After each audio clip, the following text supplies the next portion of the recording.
किसी भी कार्य को आप पूरा नहीं कर पाते तो इस कहानी को ध्यानपूर्वक सुने। तो चले शुरू करते हैं। बुद्ध अपने प्रवचनों में उनके शिष्यों को बहुत सी कथाएं सुनाते थे। यह कथा भी उन्हीं में से एक है। कभी किसी काल में किसी नगर में राम और श्याम नामक दो धनी व्यापारी रहते थे। वे दोनों ही अपने धन और वैभव का बड़ा प्रदर्शन करते थे। एक दिन राम अपने मित्र श्याम के घर उससे भेंट करने के लिए गया। राम ने देखा कि श्याम का घर बहुत विशाल और 3 मंजिला था।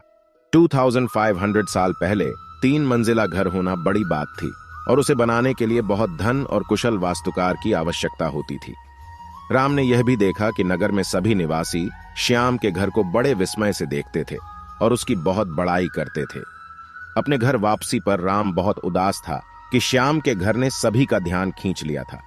उसने उसी वास्तुकार को बुलवाया जिसने श्याम का घर बनाया था। उसने वास्तुकार से श्याम के घर जैसा ही 3 मंजिला घर बनाने को कहा। वास्तुकार ने इस काम के लिए हामी भर दी और काम शुरू हो गया। कुछ दिनों बाद राम काम का मुआयना करने के लिए निर्माण स्थल पर गया। जब उसने नींव खोदे जाने के लिए मजदूरों को गहरा गड्ढा खोदते देखा तो वास्तुकार को बुलाया और पूछा कि इतना गहरा गड्ढा क्यों खोदा जा रहा है। मैं आपके बताए अनुसार 3 मंजिला घर बनाने के लिए काम कर रहा हूं, वास्तुकार ने कहा। सबसे पहले मैं मजबूत नींव बनाऊंगा, फिर क्रमशः पहली मंजिल, दूसरी मंजिल और तीसरी मंजिल बनाऊंगा। मुझे इस सबसे कोई मतलब नहीं है, राम ने कहा। तुम सीधे ही तीसरी मंजिल बनाओ और उतनी ही ऊंची बनाओ जितनी ऊंची तुमने श्याम के लिए बनाई थी। नींव की और बाकी मंजिलों की परवाह मत करो। ऐसा तो नहीं हो सकता, वास्तुकार ने कहा। ठीक है, यदि तुम यह नहीं करोगे तो मैं किसी और से करवा लूंगा, राम ने नाराज होकर कहा।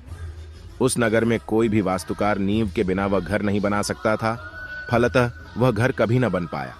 अतः किसी भी बड़े कार्य को संपन्न करने के लिए उसकी नींव सबसे मजबूत बनानी चाहिए एवं काम को योजनाबद्ध तरीके से किया जाना चाहिए। तभी आप उस कार्य को पूर्ण कर पाओगे। ऐसी और बुद्धिस्ट कहानियां सुनने के लिए सब्सक्राइब करें।